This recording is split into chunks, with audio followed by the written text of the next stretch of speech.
अमिताभ बच्चन ने अपने डैड की आइकॉनिक पोयम मधुशाला की एनएफटी बना के 7 करोड़ रुपए में बेचा। एक इंडोनेशियन स्टूडेंट ने अपनी 1000 दिन तक रोज सेल्फीज ली और उसकी एनएफटी कलेक्शन बना के उसको $1 मिलियन में बेचा।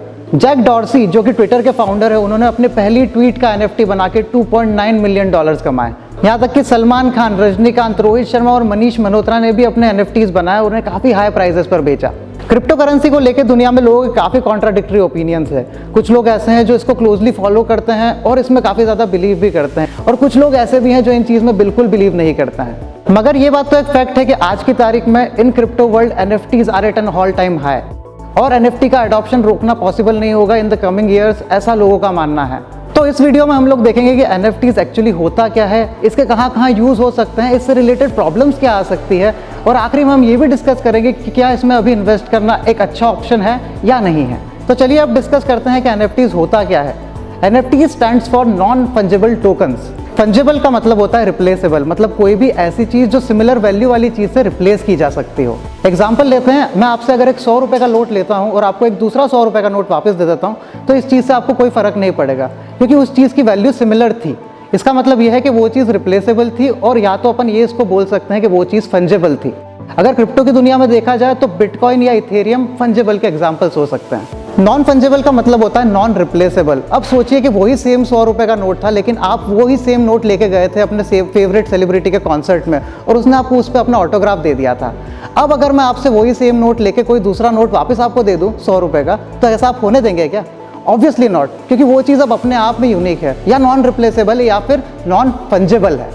पहले डिजिटल एसेट्स की ओनरशिप प्रूव करने का कोई अच्छा तरीका नहीं होता था, और कोई भी डिजिटल एसेट्स बहुत इजीली कॉपी कर लिया जाता था।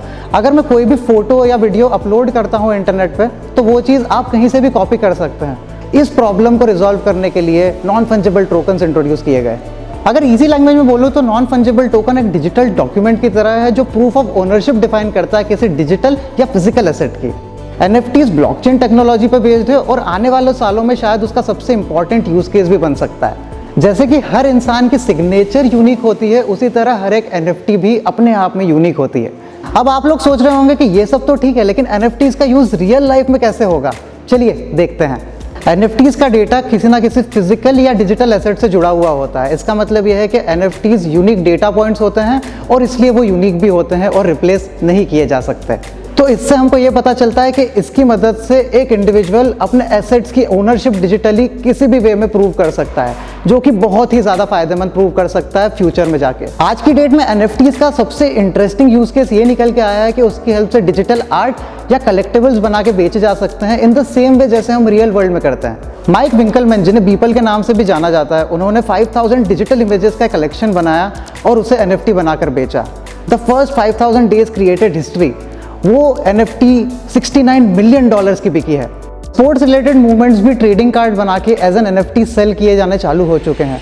फॉर एग्जाम्पल, NBA ने अपने trading cards as an NFT release किए थे, जिसपे प्लेयर्स के पिक्चर्स या की मूवमेंट्स थे जिनमें रिप्लेबल हाईलाइट्स भी इंक्लूडेड था। फॉर एग्जाम्पल, लिब्रॉन जेम्स की एक एनएफटी जिसमें उनका एक की मूवमेंट था, वो एनएफटी एक वीडियो फॉर्मेट में थी और वो $200,000 की बिकी। एनएफटी का यूज डिजिटल आर्ट्स और कलेक्टिबल्स में हो रहा है, ये तो बहुत ही इंटरेस्टिंग है। लेकिन अभी आप लोग सोच रहे होंगे कि ये चीज़ सिर्फ इसी पर रिस्ट्रिक्टेड है क्या? नहीं, ऐसा नहीं है। चलिए देखते हैं कि ये दूसरी कौन सी चीज़ में आगे जाके और भी ज़्यादा वैल्यू ऐड कर सकते हैं। एक एरिया जहाँ पे एनएफटीज़ का यूज़ बहुत ही ज़्यादा बेनिफिशियल हो सकता है, वो है ticketing. Cricket match tickets, concert tickets, even movie tickets बहुत सी बार फेक सेलिंग और टिकटिंग स्कैम का हिस्सा बन जाते हैं। लेकिन हम अगर इन टिकट्स का एनएफटी बना दें तो उनकी ओरिजिनलिटी को क्वेश्चन करने की कोई ज़रूरत ही नहीं पड़ेगी, क्योंकि हर टिकट अपने आप में यूनिक होगा। CNBC के पोल के हिसाब से 12% of the people who buy tickets online get scammed. लेकिन अगर हमें इजीली वेरीफाई कर पाए कि टिकट्स का ओनर कौन है और उसकी ऑथेंटिसिटी प्रॉपरली पता चल जाए, तो ये इशू आएगा ही नहीं। और आगे चल के ये भी किया जा सकता है कि इन एनएफटीज़ को नॉन ट्रांसफरेबल बनाया जा सकता है, जिसकी वजह से जो आगे ब्लैक में सेलिंग होती है टिकट्स की, वो भी अवॉइड की जा सकती है। एक और एरिया जहाँ पे एनएफटीज़ का यूज़ बहुत ही वाइडली किया जा सकता है, वो है वर्चुअल डॉक्यूमेंट्स। आज की डेट में एक एम्प्लॉय अपने रेज्यूमे पे कोई भी डिटेल डाल सकता है, and it is a task for the employer to verify whether these details are true और नॉट। लेकिन अगर ये सारी डिटेल्स सच एज हमारा पैन कार्ड, हमारा ड्राइविंग लाइसेंस, हमारी कॉलेज की डिग्री और हमारा पासपोर्ट भी अगर एनएफटी होता, तो ये सारी डिटेल्स को वेरीफाई करना बहुत ही ईजी हो जाता किसी के लिए भी। इतना ही नहीं, it would be practically impossible for someone to pretend to be someone else. और इसकी वजह से फ्रॉड्स और स्कैम्स के रेट्स भी काफ़ी रिड्यूस हो सकते हैं। NFTs can also be used for real world deeds like real states या फिर कार की ओनरशिप प्रूव करने के लिए। बहुत सी बार लोग ऐसी चीज़ें भी सेल कर देते हैं जो वो ओन नहीं करते हैं। फॉर एग्जाम्पल ऐसे केसेस हम लोगों ने काफ़ी देखे हैं जहाँ पे कोई प्रॉपर्टी ओन नहीं करता है लेकिन वो प्रॉपर्टी के फेक प्रूफ्स दिखा के उसको सेल कर देता है। ऐसे केसेस इंडिया में काफ़ी कॉमन है। NFT के यूज़ से ये टाइप के स्कैम्स भी काफ़ी ज़्यादा रिड्यूस किए जा सकते हैं। गेमिंग वर्ल्ड में अपने कैरेक्टर के लिए आइटम्स खरीदना बहुत ही कॉमन चीज़ है। फॉर एग्जाम्पल PUBG में अपने लिए वेपन्स खरीदना या फिर स्किन खरीदना या फिर द सिम्स में अपने लिए वर्चुअल पेट खरीदना। लेकिन ये चीज़ें जब हम खरीदते हैं तो वो स्पेसिफिक चीज़ हमारे कैरेक्टर के साथ उसी पर्टिकुलर इन्वायरमेंट में लिमिटेड हो जाती है। फॉर एग्जाम्पल PUBG की स्किन आप किसी दूसरे वर्चुअल इन्वायरमेंट में लेके नहीं जा सकते हैं। लेकिन सोचिए कितना इंटरेस्टिंग होगा अगर अपन ये आइटम्स को अक्रॉस ऑल द गेम्स लेके जा पाए। NFT के यूज़ से ये चीज़ पॉसिबल है। NFT के यूज़ से हम ये आइटम्स को किसी भी एनवायरनमेंट से दूसरे एनवायरनमेंट में इजीली लेके जा सकते हैं और इन्हें आउटसाइड द गेम ट्रेड भी कर सकते हैं। लेकिन ये चीज़ पॉसिबल होने के लिए एक level of cooperation between the gaming companies चाहिए होगा जो अभी होते हुए नज़र नहीं आ रहा है और जिसमें अभी काफ़ी टाइम लग सकता है। NFTs के बहुत सारे एडवांटेजेस तो हैं लेकिन उससे रिलेटेड कुछ प्रॉब्लम्स भी है तो उन्हें डिस्कस करना भी बहुत ज़रूरी है। Most of the NFTs Ethereum blockchain पे बेस्ड होती है जिसमें एक्सपेंसिव माइनिंग प्रोसेस और हाई ट्रांजैक्शन फीस इन्वॉल्व होती है। माइनिंग फीस पहले काफ़ी कम हुआ करती थी लेकिन आज की डेट में माइनिंग फीस काफ़ी ज़्यादा इंक्रीज हो चुकी है। लेकिन ये प्रॉब्लम ऑलरेडी रिजॉल्व होना स्टार्ट हो चुकी है। काफ़ी लोग ऐसी ब्लॉकचेन टेक्नोलॉजीज पे मूव करना स्टार्ट कर चुके हैं जिसमें लो ट्रांजैक्शन फीस इन्वॉल्व है और जिनका एनर्जी कंजम्पशन भी काफ़ी कम है। इथेरियम भी अपने सेकंड वर्जन इथेरियम 2.0 पे काम कर रहा है जिसमें वो ये प्रॉब्लम को एड्रेस करने के लिए पूरी तरीके से तैयार है। अगली प्रॉब्लम ऐसी है जिसकी वजह से NFTs का यूज़ आज की डेट में लोग कम कर रहे हैं जो कि है डिफ़िकल्टी ऑफ यूज़। आज की डेट में NFTs बनाना एक इजी टास्क नहीं है और अगर इस टेक्नोलॉजी को मासली अडॉप्ट करना है और लार्ज स्केल पे मूव करवाना है तो इस चीज़ की प्रोसेस को सिंप्लीफाई होना बहुत ही ज़्यादा ज़रूरी है। मेटामास्क एक बहुत ही कॉमन वॉलेट है जो इथेरियम ब्लॉकचेन पे बेस्ड है और सबसे कॉमनली यूज्ड वॉलेट होता है NFT मार्केट प्लेसेस में। उसको यूज़ करना आज की डेट में बहुत ही ज़्यादा डिफिकल्ट है। लकीली ये एक बहुत ही शॉर्ट टर्म इशू होने वाला है क्योंकि एज टेक्नोलॉजी इवॉल्व्स ये इशू भी इजीली रिजॉल्व हो ही जाएगा। अब हम जो पॉइंट डिस्कस करने वाले हैं वो अभी तक के डिस्कशन का सबसे ज़्यादा कॉन्फ्लिक्टिंग पार्ट होने वाला है। The next point is issue of ownership. NFT आपको प्रूफ ऑफ ओनरशिप तो देता है कि आप उस एसेट के ओनर है लेकिन द ट्रुथ इज कि आज की डेट में जो डेटा NFT की तरफ लिंक्ड है वो कोई भी इजीली डाउनलोड कर सकता है और रेप्लिकेट करके उसे यूज़ कर सकता है विदाउट मच लीगल एक्शंस। अगर ये चीज़ रिजॉल्व नहीं हो पाई तो जितने भी चीज़ें हम लोगों ने अभी तक डिस्कस की हैं, जितने भी एप्लीकेशंस हम लोगों ने डिस्कस किए हैं, ये सब चीज़ें कभी भी रियलिटी में कन्वर्ट हो ही नहीं पाएगी और NFTs सिर्फ एक स्टेटस सिंबल की तरह बन के रह जाएंगे। Fourth major problem is link degradation. NFT पूरे डिजिटल एसेट को स्टोर नहीं करता है लेकिन वो एक वेब लिंक होती है जो उस एसेट की तरफ पॉइंट करती है।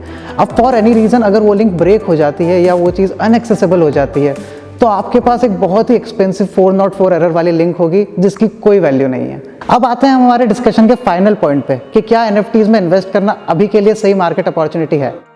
चलिए देखते हैं। NFTs अभी एक बहुत ही ज़्यादा अर्ली स्टेज में है और उसका फ्यूचर अभी बहुत ही ज़्यादा अनप्रिडिक्टेबल है। हो सकता है NFTs ऐसे ही हाइप बढ़ाते बढ़ाते बहुत ही ऊपर निकल जाए या हो सकता है ये हाइप डाई डाउन हो जाए और ये चीज़ काफ़ी कम हो जाए। तो अगर देखा जाए तो NFTs में इन्वेस्ट करना अभी बहुत ही ज़्यादा रिस्की है जिसमें काफ़ी ज़्यादा लॉस भी हो सकता है। अगर एग्जाम्पल से बात करें तो रिसेंटली ही एक NFT कलेक्टर ने $2.7 मिलियन का लॉस फेस किया है investing in board app collection जो एक NFT का बहुत ही मेजर कलेक्शन होता है लेकिन उसकी वजह से भी लॉस फेस करना पड़ा है। अगर मेजर कलेक्शंस में भी लॉस फेस करना पड़ रहा है तो सोचिए जो हम खरीदने की सोच रहे हैं जिसमें हम लोग इन्वेस्ट करने की बात करते हैं उसमें कितना ज़्यादा रिस्की होगा ये इन्वेस्ट करना। इसलिए ये चीज़ बहुत इंपॉर्टेंट हो जाती है कि आप NFT के बारे में पहले पूरी तरीके से स्टडी करें और फिर ही इन्वेस्टमेंट के बारे में सोचें। आज की डेट में हमारे पास दूसरे इन्वेस्टमेंट के ऑप्शंस अवेलेबल हैं जिसमें रिस्क कंपैरेटिवली काफ़ी कम है तो हमें वो चीज़ पहले चूज़ करनी चाहिए rather than using NFTs as an investment option. लेकिन मेरा ये सजेशन रहेगा आप लोगों को कि एक बार NFTs को कैसे बनाते हैं या कैसे खरीदते हैं बेचते हैं ये प्रोसेस को एक आप पूरी तरीके से ट्राई करिए। इससे आपको NFTs के बारे में पता चलेगा और आपको पूरी प्रोसेस अच्छे से समझ में आएगी। और अगर आपको कोई चीज़ पसंद आती है, अगर कोई कलेक्टेबल पसंद आता है तो उसको इन्वेस्टमेंट पॉइंट ऑफ व्यू से ना खरीदें बल्कि उसे इस चीज़ से खरीदें कि आपको वो चीज़ पसंद आ रही है और अगर उस चीज़ की वैल्यू ज़ीरो भी हो जाती है तो उससे आपको फ़र्क नहीं पड़ना चाहिए। अगर ऐसा है तो आप NFTs बिल्कुल खरीद सकते हैं। तो wrapping this all up, NFTs एक बहुत ही इंटरेस्टिंग स्टेज में है और उसका फ्यूचर पोटेंशियल बहुत ही ज़्यादा है। It is something one should keep an I on अगर आप डिजिटल आर्ट या कलेक्टेबल्स में इंटरेस्टेड नहीं है। फिर भी जैसे जैसे मेटावर्स और वर्चुअल स्पेसेस का अडॉप्शन बढ़ेगा वैसे ही NFTs का अडॉप्शन भी बढ़ता जाएगा ऑटोमेटिकली। इस टेक्नोलॉजी के काफ़ी सारे एडवांटेजेस और डिसएडवांटेजेस दोनों है, just like any other technology. However अगर हम इस चीज़ का एक कॉन्क्रीट प्लान लेके चलते हैं और इंडस्ट्री ब्रांड्स का हमको अगर कॉन्स्टेंटली सपोर्ट मिलता है तो ये सारे इश्यूज़ रिजॉल्व हो सकते हैं और NFTs का यूज़ और भी वाइडली अडॉप्ट हो जाएगा। इवन दो NFTs अभी एक बहुत ही ज़्यादा अर्ली स्टेज में है, it is definitely the future.